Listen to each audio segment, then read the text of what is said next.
Hey artists! Welcome to another tutorial. Today I am going to be showing you how I painted this adorable little portrait of my dog Nubi. Now he's now about 3 years old, but this portrait is one that I am going to be painting off a photo that I took when he was just a little babe. So we get to see a baby corgi portrait come to life here.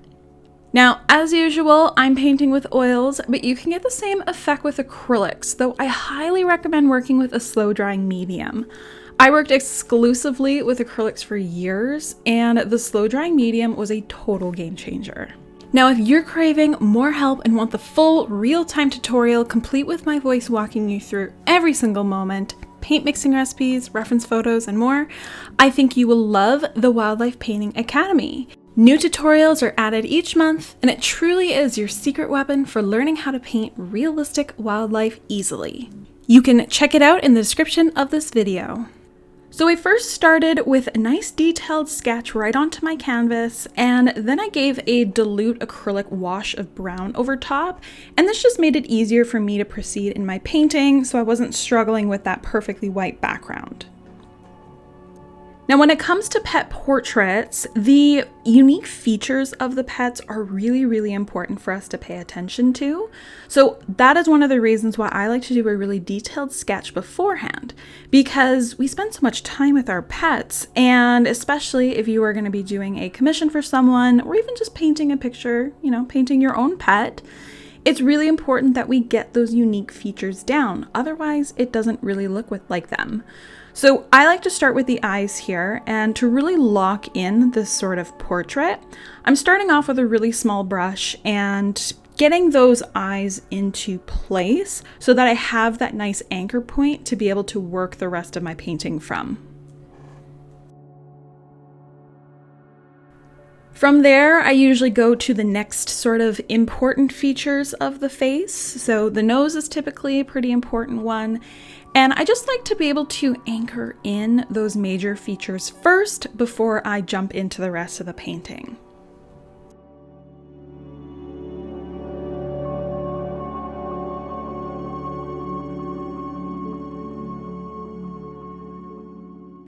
So now what I'm doing is I'm basically proceeding like I would with any other painting.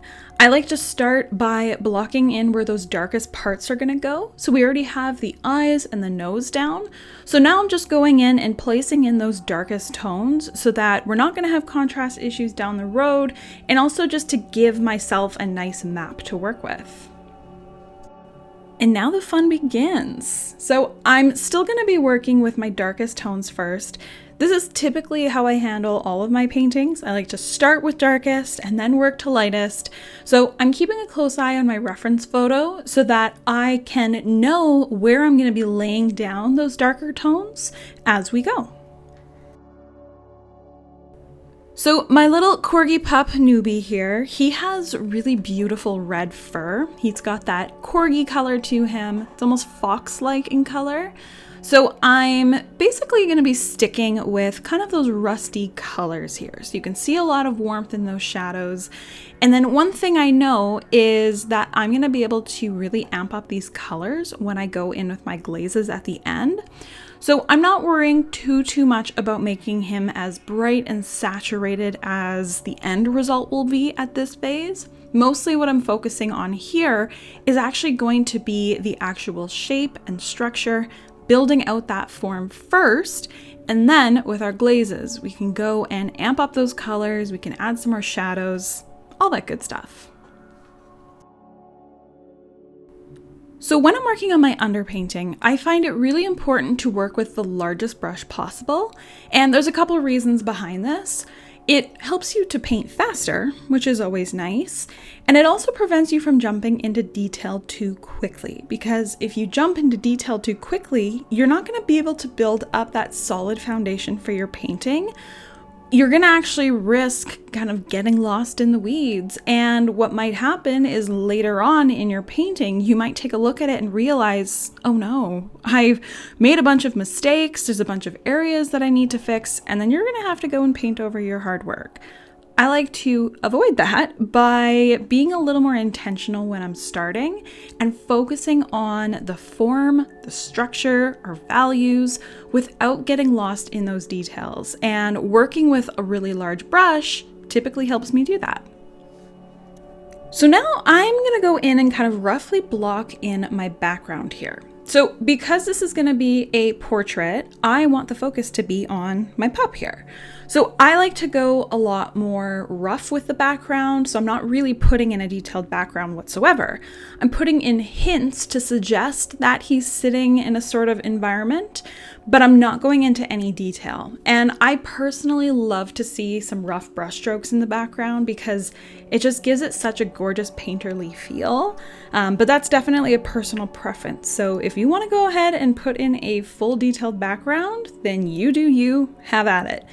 But I am definitely going to be going with a little more texture, keeping it more vague, and that is going to bring the focus to the pup's face. So we're going to be, focusing here on little baby Nubi's face.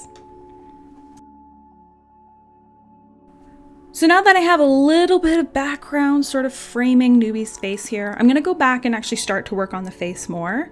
I needed something in the background just to be able to push him forward. So now that I kind of accomplished that, I'm going to go out and build out the rest of his face. So Nubi has a beautiful marking on his face where he's got that little trail of white going up his face and a white muzzle. So I'm going in here and blocking this in. So I'm definitely not going with pure white at this point because if I jump in right away with my pure white paint, I'm not really going to have anywhere to go from there. So I'm not going to be able to add highlights on top because it's already going to be at its brightest point. So I'm definitely toning it down a little bit here, going a little darker, and that's going to allow us to actually build up that texture and detail that we want.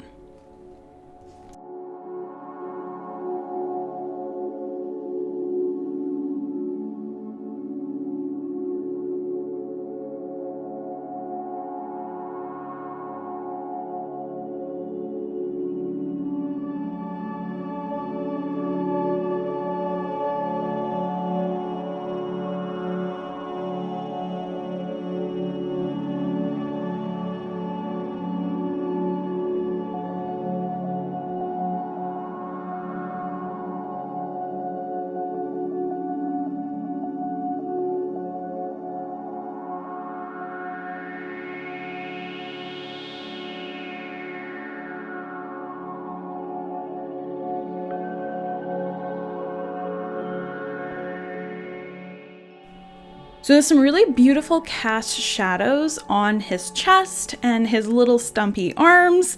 So that's why I mixed myself a little bit more of like a medium tone gray. And I'm gonna be laying that down so that there's gonna be that nice contrast happening, and then we can start to work some fur detail into that darker layer.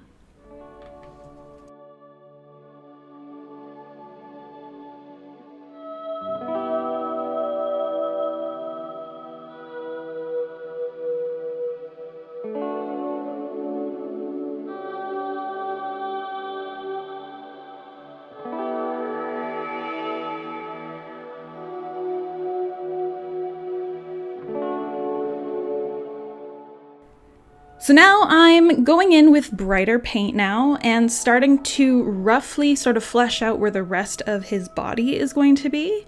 Now, what I like to do for my portraits is, again, so like my background I talked about, I like to keep it really simple, kind of rough, vague.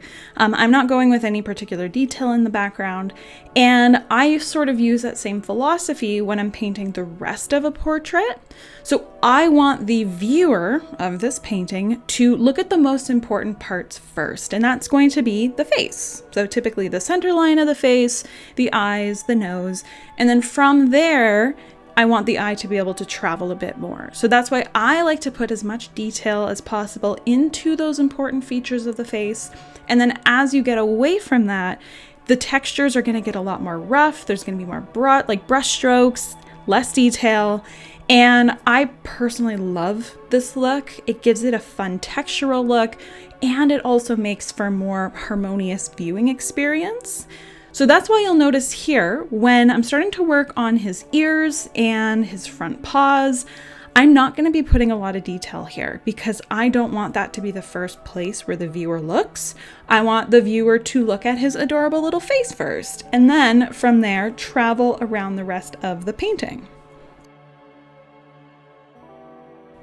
So his tongue was looking kind of weird and blank, so I finally mixed myself up a nice sort of a little toned down pink color. I'm going to be allowing myself to really boost up the saturation of everything once I jump in with my glazes, but I wanted to at least have a little bit of that pink tone in there. So I'm blocking in where the light is kind of falling on his tongue, and then also going to go in with a darker pink to kind of show where that cast shadow is going to be.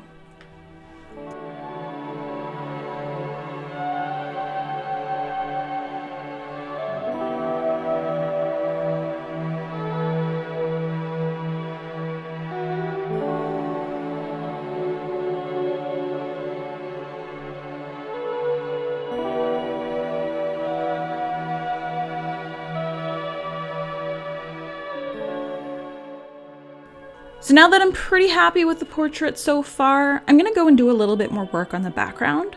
So again, I like to keep my backgrounds really loose, lots of really cool brush strokes. I like there to be a little bit more of a destructive texture in there. So that's why you'll see me, actually allowing those brush strokes to show.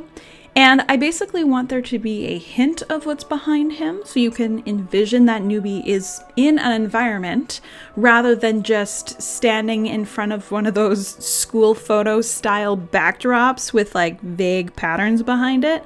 I want him to actually be in an environment.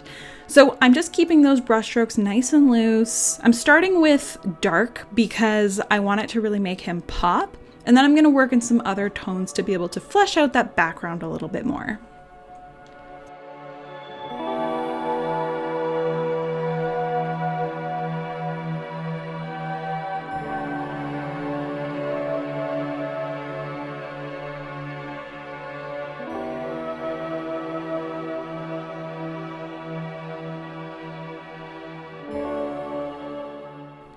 So now into my wet underpainting here, I'm going to work in a little bit of detail into some of the most important parts of the painting.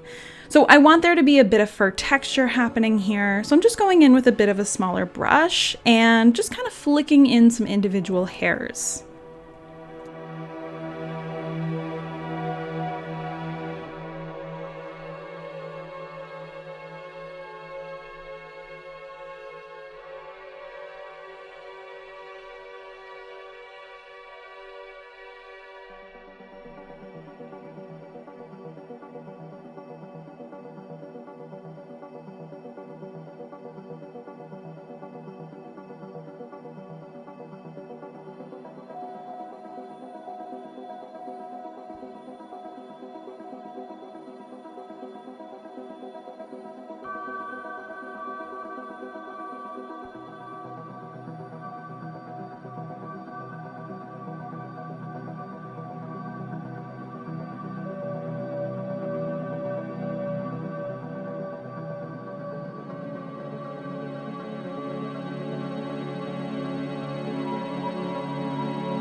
I'm doing the same sort of thing on his forehead, building up a little bit of that fluffy puppy fur. And then I'm going to kind of take down any areas that are really aggressive with a bit of a dry blending brush. But otherwise, I'm having fun building up some of this fur texture.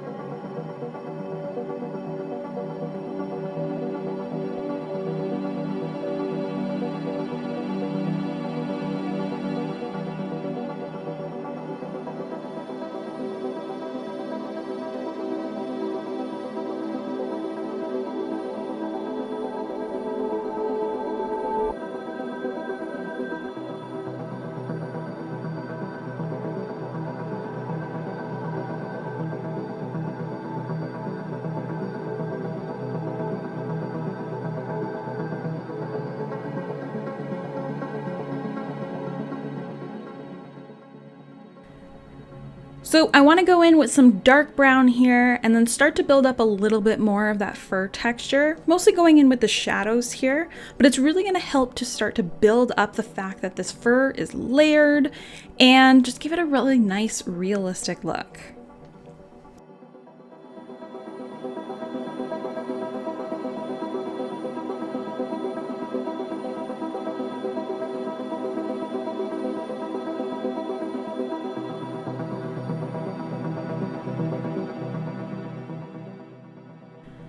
So I wanted there to be a little bit of a foreground to this sort of environment that he's in. So what I'm doing is taking kind of a loose brown color and just throwing in some strokes here to show that there's some grass in front of him.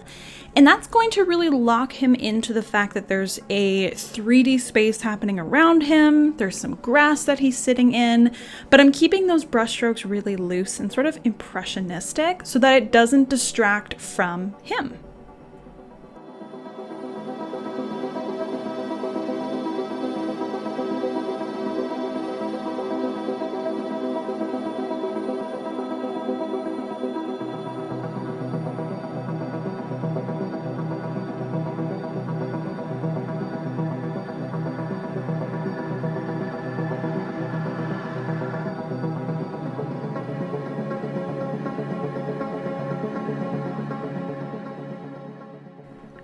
So now I'm going in and adding a little bit of Glazing Magic.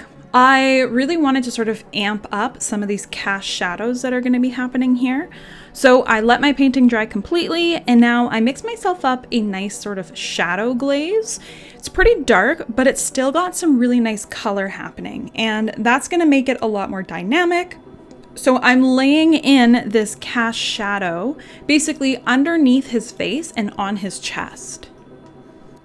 And while I have this shadow glaze on my brush, I'm using it in a couple other areas to just basically increase the shadow region a little bit. I'm using it to kind of carve out the 3D structure of the face a little bit.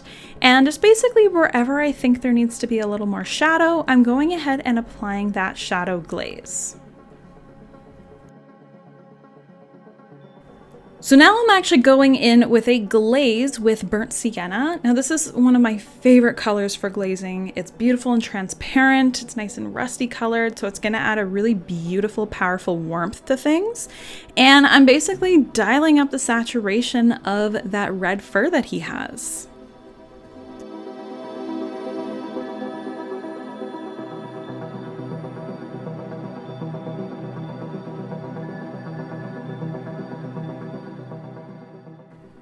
So now into my wet glaze layer, I'm throwing in a couple last minute details wherever I think it pretty much needs it. So I usually go in with a really small brush here, adding a couple rogue hairs, those final details that its painting is really needing. And yeah, just kind of putting in those finishing touches.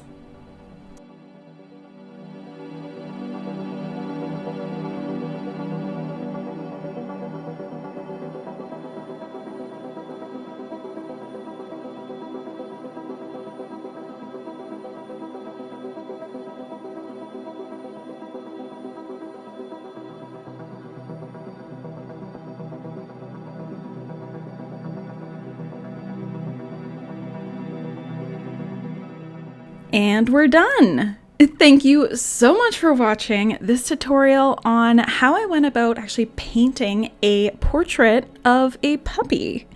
So if you want to improve your animal art, then you're definitely going to want to check out my free guide, 5 tips for improving your animal art. You can grab the free guide in the description of this video. Thank you so much for watching, and I will see you in the next video.